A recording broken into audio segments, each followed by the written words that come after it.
नमस्कार दोस्तों, स्वागत है आपका ऑलराउंडर भाई यूट्यूब चैनल पर। मेरा नाम है सुनील कुमार और आज हम बनाने जा रहे हैं learn VRay with 3D Max Hindi tutorial का लेसन नंबर 4। तो टाइम ना वेस्ट करते हुए चलिए दोस्तों शुरू करते हैं और ओपन करते हैं 3D मैक्स 2014। दोस्तों आज के इस वीडियो के अंदर मैं अपनी प्रीवियस वीडियो रिपीट करने वाला हूँ। लास्ट वीडियो के अंदर मैंने आपको बताया था कि 3D मैक्स के अंदर वीरेसन कैसे सेट कराया जाता है और लाइटिंग, कैमरा एंड रेंडरिंग के सेटिंग्स के बारे में बताया था। लेकिन मेरे कई सारे फ्रेंड्स और फॉलोअर्स की रिक्वायरमेंट पे मैं इस टॉपिक को थोड़ा सा और डीपली बताने वाला हूँ। जैसे कि लाइटिंग, कैमरा एंड रेंडर के अंदर मैंने जो जो ऑप्शन इस्तेमाल करे हैं वो क्यों इस्तेमाल करे हैं और उन ऑप्शंस को चेंज करने से हमारे आउटपुट में क्या क्या चेंजेस होंगे। तो इन आउटपुट्स को शो करने के लिए पिछले 2 दिनों के अंदर मैंने कई सारे रेंडर्स निकाले ताकि होने वाले चेंजेस के आउटपुट आपको इंस्टेंटली शो कर सकूं और कम से कम टाइम के अंदर आपको वीरे लाइटिंग, कैमरा एंड रेंडर के बारे में समझा सकूं। तो दोस्तों इस वीडियो को स्टार्टिंग से लेकर एंड तक देखना, क्योंकि इसमें यूज करने वाले सभी ऑप्शंस के बारे में मैं आपको 1 to 1 समझाने वाला हूं। तो सबसे पहले चलते हैं हमारे मेन टॉपिक यानी कि वीरेसन की तरफ। ये हमारा वीरेसन है। इसकी प्रॉपर्टीज अगर हम देखें तो इसमें सबसे पहला जो ऑप्शन आता है वो आता है इंटेंसिटी मल्टीप्लायर का। इंटेंसिटी मल्टीप्लायर आपको बाय डिफॉल्ट 1 मिलती है और इसमें अगर आप चेंजेस करोगे तो क्या क्या आउटपुट आने वाला है। अगर इंटेंसिटी मल्टीप्लायर की अमाउंट 2 रखी जाती है तो हमारा आउटपुट कुछ इस टाइप का होगा। अगर 1 रखते हैं तो इस टाइप का आउटपुट होगा। 0.5 रखने पर आउटपुट ऐसा हो जाएगा और 0.25 रखने पर हमारा आउटपुट ऐसा दिखाई देगा। अब नेक्स्ट अगर बात करें साइज मल्टीप्लायर की, इस ऑप्शन को भी मैंने चेंज करा था। साइज मल्टीप्लायर के अंदर अगर हम चेंजेस करते हैं तो हमारे रेंडर में क्या चेंजेस होंगे। ये साइज मल्टीप्लायर 1 की अमाउंट है। अगर मैं इसे कर देता हूँ 4 तो हमारा आउटपुट कुछ ऐसा दिखाई देगा। यहाँ पर पिछला ऑप्शन के अंदर हमारी जो शेडो है वो 1 अमाउंट में शार्प शो कर रही है, लेकिन 4 अप्लाई करने पर यह अमाउंट थोड़ी सी ब्लर हो जाएगी। इसके अलावा अगर हम अमाउंट 8 कर दे तो ये जो शेडो है वो और फेड हो जाएगी और 16 करने पर और फेड हो जाएगी। तो आप अपनी रिक्वायरमेंट के अकॉर्डिंग इन शेड्स को अपने अकॉर्डिंग सेट कर सकते हो। तो वीरेसन के अंदर सिर्फ ये 2 ही ऑप्शंस थे जो हमने सेट करे थे। इसके बाद अब हम चले जाते हैं कैमरे में। यहाँ पे कैमरा शो कर रहा है। कैमरे को सिलेक्ट करने पर यहाँ पे फर्स्ट ऑप्शन जो हमने चेंज करा था वो है एफ नंबर। तो एफ नंबर अभी यहाँ पे बाय डिफॉल्ट 4 रखा हुआ है। वैसे अगर आप कभी कैमरा क्रिएट करते हो तो उसका बाय डिफॉल्ट अमाउंट 8 रहता है। तो डिफरेंट अमाउंट में एफ नंबर चेंज करने पर हमारा रेंडर कैसा शो करेगा। अगर हम अमाउंट देते हैं एफ नंबर की 8 तो हमारा आउटपुट कुछ ऐसा शो करेगा। अगर हम 6 अमाउंट देंगे तो ये थोड़ा सा ब्राइट हो जाएगा। 4 अमाउंट देने पर और ब्राइट हो जाएगा और 2 अमाउंट देने पर और ब्राइट हो जाएगा। तो हमारे रेंडर का मोटिव ये नहीं होता है कि हम अपने रेंडर को ज़्यादा से ज़्यादा ब्राइट शो करें ताकि हमारा आउटपुट क्लियर दिखाई दे। हमें अपने रेंडर में ब्राइटनेस सिर्फ उतनी देनी है जितने की वो रियल आउटपुट यानी कि रियल इंटीरियर और रियल एक्सटीरियर को दिखा सके। तो इसी के लिए हमने अमाउंट यहाँ पे 4 चूज करी थी। अब नेक्स्ट ऑप्शन देखते हैं यहाँ पे, वो है वाइट बैलेंस। वाइट बैलेंस मैंने यहाँ पे टेम्परेचर इस्तेमाल करा था। बाय डिफॉल्ट आपको यहाँ पे D65 ऑप्शन मिलेगा। तो D65 या 75 या 55 या 50 रखने पर हमारा आउटपुट कैसा शो करता दिखाता हूँ आपको। D50 अप्लाई करने पर हमारा आउटपुट कुछ ऐसा शो करता जिसमें पीला एनवायरनमेंट अभी आपको दिखाई दे रहा है। अगर मैं D55 कर देता तो हमारे आउटपुट में कुछ ज़्यादा चेंजेस नहीं आ रहे। अगर D65 कर देता तो और थोड़ा सा पीलापन इसके अंदर आ गया है और D75 कर देता तो और पीलापन आ चुका है। यानी कि इन D ऑप्शंस को अप्लाई करने से सिर्फ जो हमारे एनवायरनमेंट में पीलापन है उसको थोड़ा सा बैलेंस करने के लिए इस ऑप्शन का इस्तेमाल हो रहा है। लेकिन अगर हमने इस वाइट बैलेंस को ज़्यादा लेवल पे सेट करना है तो उसके लिए इस्तेमाल करेंगे हम यहाँ पे टेम्परेचर ऑप्शन। टेम्परेचर पे नीचे यहाँ पे टेम्परेचर अमाउंट देनी होती है, जिसमें अमाउंट मैंने अपने रेंडर के थ्रू क्या क्या शो करी है वो आपको दिखाता हूँ। बाय डिफॉल्ट यहाँ पे जो टेम्परेचर मैंने इस्तेमाल करा था वो था 3000। तो अगर हम अपनी फाइल के अंदर टेम्परेचर के अमाउंट 2000 रखते तो कुछ इस टाइप का ब्लूइश एनवायरनमेंट आपको देखने को मिलता। तो अगर कोई कूल रेंडर आपने निकालना है अपने एनवायरनमेंट के अकॉर्डिंग तो आप ये अमाउंट सेट कर सकते हो। 3000 के अंदर कुछ इस टाइप का पीला एनवायरनमेंट क्रिएट होता है,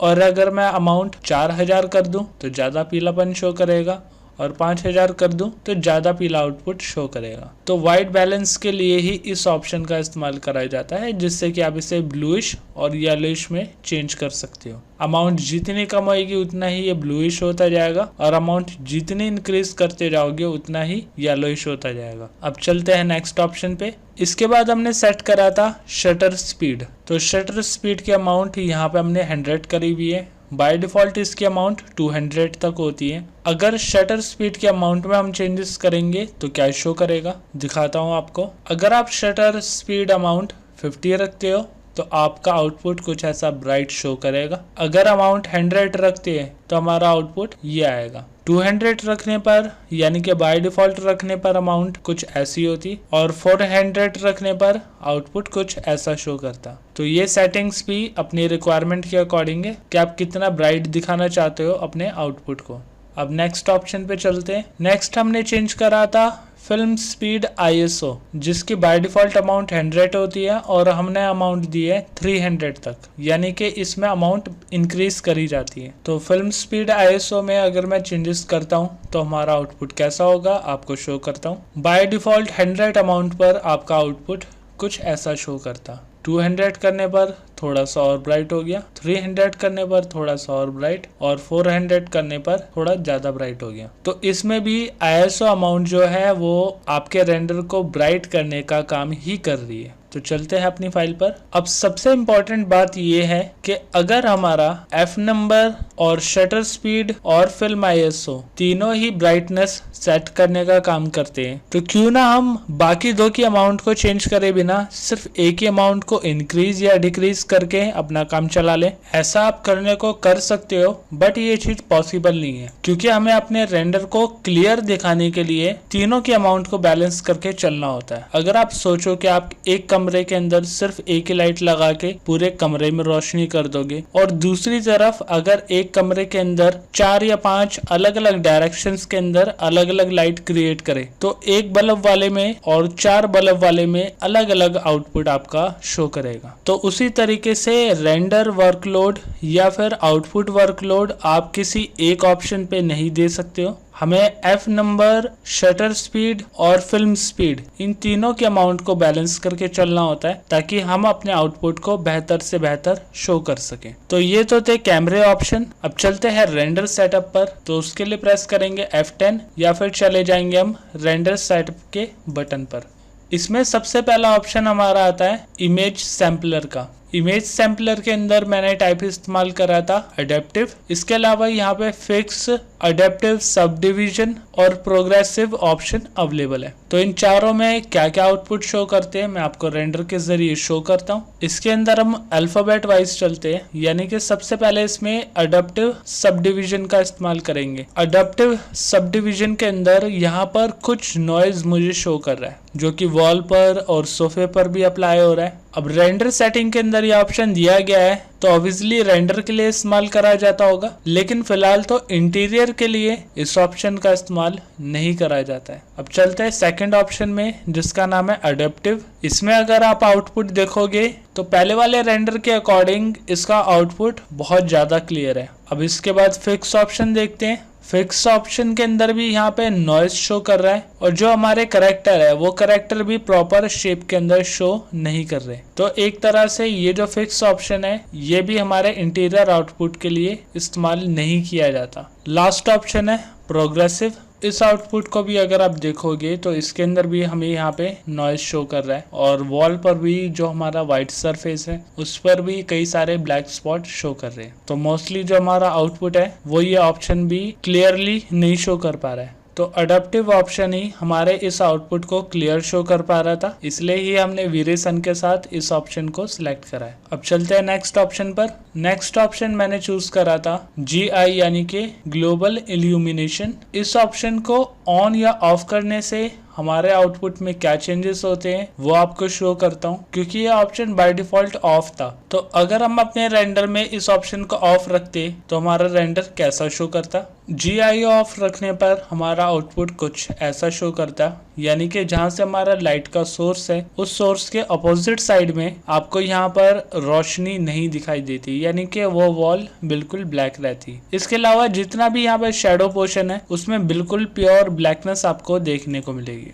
और अगर हम GI ऑन कर देते हमारा आउटपुट कुछ ऐसा शो करता है, जिसमें शेडो तो क्रिएट हो रही है लेकिन उस शेडो के वजह से हमारे जो बैकग्राउंड का कलर है वो बिल्कुल भी नहीं जा रहा। और जैसा रियलिटी में लाइट और रिफ्लेक्शन के बाउंस होने पर हमारे ऑब्जेक्ट शेडो में भी हल्के विजिबल होते हैं, उस टाइप का आउटपुट यहाँ पे हमें देखने को मिल रहा है। तो ये था सेटअप GI ऑन और ऑफ रखने का। चलते हैं दोबारा सॉफ्टवेयर पर। GI के अंदर हमने ये सेकेंडरी इंजन ऑप्शन चेंज करा था। इसमें बाय डिफॉल्ट 4 ऑप्शन शो करते हैं जिसमें हम अपनी रिक्वायरमेंट के अकॉर्डिंग सेटिंग्स कर सकते हैं। तो इन 4 अलग अलग सेटिंग्स पर हमारा आउटपुट कैसा शो करता है मैं आपको दिखाता हूँ। चलते हैं अपने रेंडर पर। ये ऑप्शन है ब्रूट फोर्स। अगर हम अपनी सेटिंग के अंदर ये ऑप्शन रखते हैं तो इसमें क्या है कि जिस साइड से हमारा लाइट सोर्स है उस साइड की वॉल भी उतनी ग्लो करती है जितनी की बाकी की वॉल। तो ये थोड़ा सा अनरियलिस्टिक में आ जाता है। तो इसीलिए हमने जो नेक्स्ट सेटिंग करी थी वो उसी के बेस पे करी थी कि थोड़ा सा ये जो वॉल का हमारा एरिया है डार्क होना चाहिए। तो जब हम लाइट कैच कर देते हैं तो हमारा आउटपुट जो है वो यहाँ पे चेंज हो जाता है। इसके अंदर डिफरेंस आपको ज्यादा नहीं दिखाई देगा, बहुत ही माइनर सा डिफरेंस है, लेकिन जब आप दोनों इमेजेस को आमने सामने रख के देखो तो आपको इसमें डिफरेंसेस शो करेंगे। नेक्स्ट, अगर हम ऑप्शन नन रखते हैं तो हमारी इस स्क्रीन के अंदर ब्लैकनेस थोड़ी सी ज्यादा हो जाती है, यानी कि जो हमारी शेडो है वो पिछले रेंडर के अकॉर्डिंग थोड़ी सी डार्क शो कर रही है। ऐसे ही अगर हम फोटो मैप के अंदर चले जाते हैं तो यहाँ पे हमारा आउटपुट कुछ ज्यादा ग्लो कर रहा है, यानी कि जो हमारा ऑपोजिट सरफेस है जो ज्यादा डार्क शो करने चाहिए थे वो उतने ही लाइट शो कर रहे हैं हमारे इस आउटपुट में। और जैसे कि जूम करके देखूं तो यहाँ पे जो हमारी वॉल है वो 2 अलग अलग शेड्स क्रिएट कर रही है। यहाँ पे थोड़ी सी ब्लैकनेस भी शो कर रही है और ऊपर वॉल पे नॉइज भी शो कर रहा है। तो इसी के बेस पे हमने जो अपना रेंडर ऑप्शन सिलेक्ट करा था वो लाइट कैच को रखा था। अब चलते हैं नेक्स्ट ऑप्शन पर। लाइट कैच के अलावा यहाँ पर आ जाता है इरेडियंस मैप पर। इरेडियंस मैप पर करंट प्रीसेट हम अपनी रेंडर की क्वालिटी के अकॉर्डिंग सेट करते हैं। तो इसमें फॉर एग्जांपल अगर हम वेरी लो या लो क्वालिटी को ले लें तो हमारी जो HD रेंडर है जो मैंने अभी अपने रेंडर को निकालने के लिए इस्तेमाल करा है HD ऑप्शन, उस HD रेंडर को निकालने के लिए हम वेरी लो या लो ऑप्शन इस्तेमाल कर सकते हैं। अगर हम चले जाते हैं फुल HD रेंडर के अंदर तो हम मीडियम तक का ऑप्शन इसमें इस्तेमाल कर सकते हैं। अगर हम फुल HD के अंदर कोई एनिमेटेड क्लिप अपनी निकाल रहे हैं तो यहाँ पे मीडियम एनिमेशन भी इस्तेमाल कर सकते हैं। और अगर हम 2K या 4K के क्वालिटी के अंदर जाते हैं तो हम यहाँ पे हाई और हाई एनिमेशन ऑप्शन भी इस्तेमाल कर सकते हैं। अब अगर आप सोचो कि आपकी HD इमेज है और उसके अंदर आप हाई ऑप्शन अप्लाई करके देखो तो इसमें डिफरेंस सिर्फ यही होगा कि आपका जो रेंडर है वो काफी ज्यादा देरी के अंदर निकलेगा, लेकिन उसमें जो क्वालिटी डिफरेंस है वो आपको ज्यादा देखने को नहीं मिलेगा, क्योंकि ये इमेज के साइज के अकॉर्डिंग पिक्सल्स में शेडो को और कलर को डिसॉल्व करता है ताकि आपको सॉफ्ट से सॉफ्ट आउटपुट शो करे। लेकिन अगर आप कम साइज के अंदर हाई या हाई एनिमेशन या वेरी हाई ऑप्शन अप्लाई करते हो तो उसमें वो सॉफ्ट ऑप्शंस अप्लाई नहीं हो पाएंगे। तो इसके लिए सिंपल सा लॉजिक है कि जितनी भूख हो उतना ही खाना चाहिए। ज्यादा खाओगे तो उससे कोई प्रॉफिट होगा तो नहीं, लेकिन हाँ नुकसान जरूर हो सकता है टाइम का या पैसे का। तो इसलिए अपनी साइज के अकॉर्डिंग हम यहाँ पे क्वालिटी सेट कर सकते हैं और सब डिविजन्स की अमाउंट को इंक्रीज और डिक्रीज कर सकते हैं अपनी इमेज के साइज के अकॉर्डिंग। बट सिर्फ यही ऑप्शन नहीं है जो आप अपने साइज के अकॉर्डिंग सेट करते हो। अगर आप लाइट कैच के अंदर जाओगे तो यहाँ पे भी आपको सब डिव्स ऑप्शन मिलेगा जो बाय डिफॉल्ट 1000 होता है। मैं अपने रेंडर को HD के अंदर निकाल रहा था जिसमें कम से कम टाइम के अंदर मैंने अपने आउटपुट को अच्छा और क्लियर दिखाना था, तो इसलिए मैंने यहाँ पर सब डिव्स की अमाउंट 500 रखी। लेकिन जैसे जैसे हमारी इमेज का साइज इंक्रीज होता जाएगा, फॉर एग्जांपल फुल HD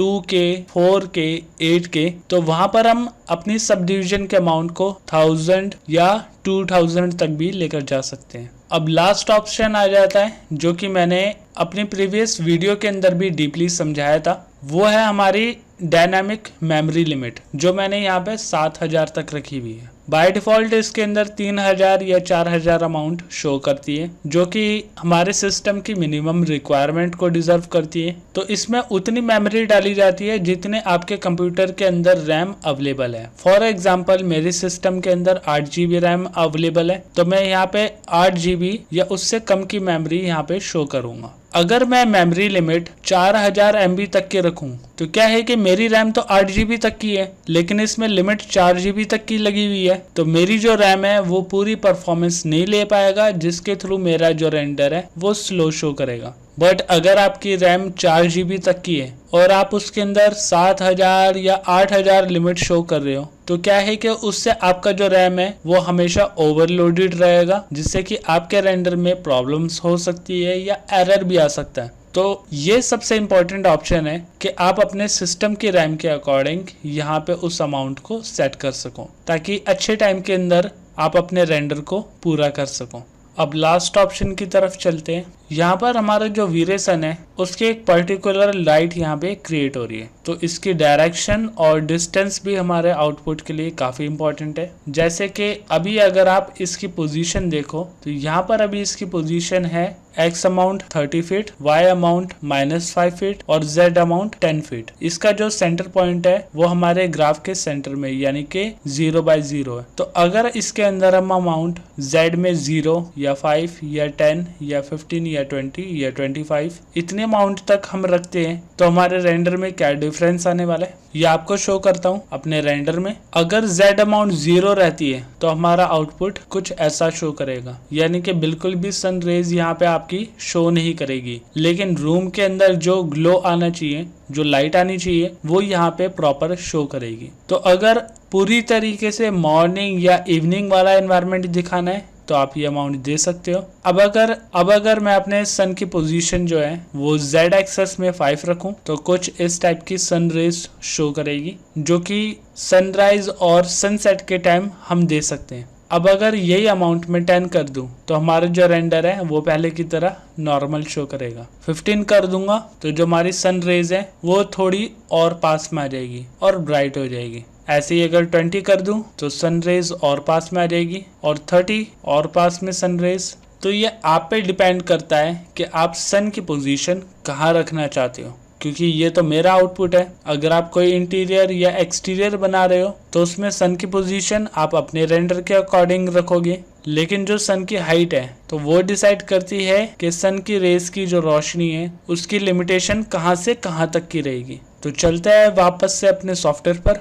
तो आज की वीडियो में दोस्तों सिर्फ इतना ही। सो आई होप दोस्तों मेरी इस वीडियो के अंदर आपको वीरे लाइट कैमरा एंड रेंडर के बारे में काफ़ी कुछ सीखने को मिला होगा। तो अगर आपको मेरी वीडियो पसंद आई तो इस वीडियो को लाइक करें, शेयर करें एंड कमेंट करें। और अगर आपने अभी तक मेरा चैनल सब्सक्राइब नहीं करा है तो सब्सक्राइब करें और प्रेस करें साथ में बने बेल आइकन को, ताकि टाइम टू टाइम होने वाले अपडेट आपके पास पहुंचे सबसे पहले। तो मिलते हैं दोस्तों अगली वीडियो में।